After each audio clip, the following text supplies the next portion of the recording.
Egyptian President Abdel Fattah al-Sisi has proposed the idea that a future Palestinian state could be demilitarized, suggesting the presence of temporary international security forces such as NATO, United Nations, Arab, or American forces to ensure security for both Palestine and Israel.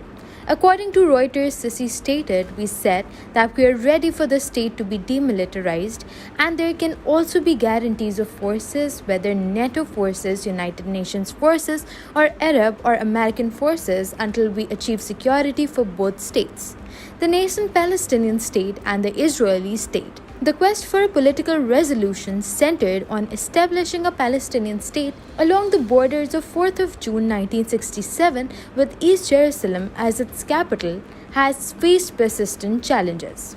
Despite diplomatic efforts, achieving a comprehensive and lasting resolution remains elusive. Sisi's proposal introduces the concept of international security involvement as a means to safeguard the interests and security of both emerging states. Swedish Civil Defense Minister Carl Oskar Bolin dismisses video clips of Prime Minister Ulf Kristersson's apparent slip-up as a distortion and part of a disinformation campaign.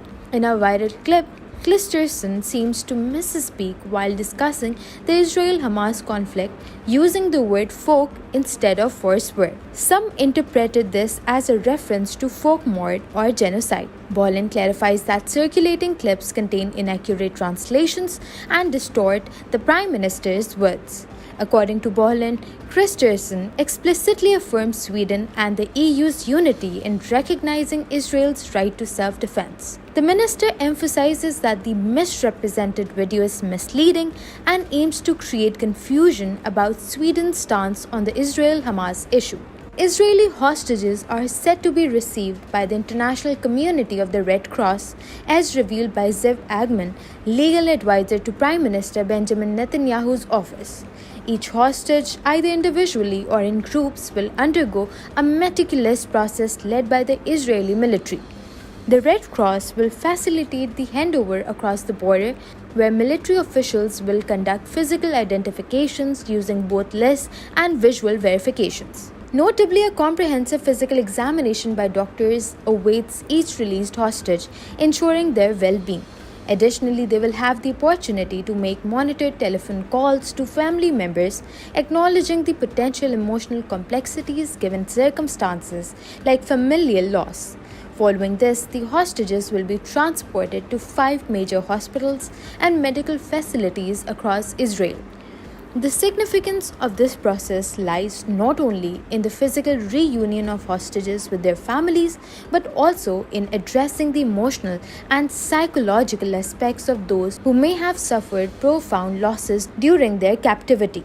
The World Health Organization expresses deep apprehension for the safety of approximately 100 patients and health workers still within Al-Shifa Hospital in northern Gaza. According to WHO spokesperson Christian Lindmer, urgent efforts are underway to facilitate further evacuations from hospitals in the region. The focus remains on ensuring the well-being of those remaining in Al-Shifa, emphasizing the critical need for their safety amid the conflict. However, Lindmer refrains from responding to comments from the Gaza Health Ministry announcing the suspension of cooperation with the Global Health Agency. This suspension reportedly stems from allegations that Israel is detaining medical staff for questioning.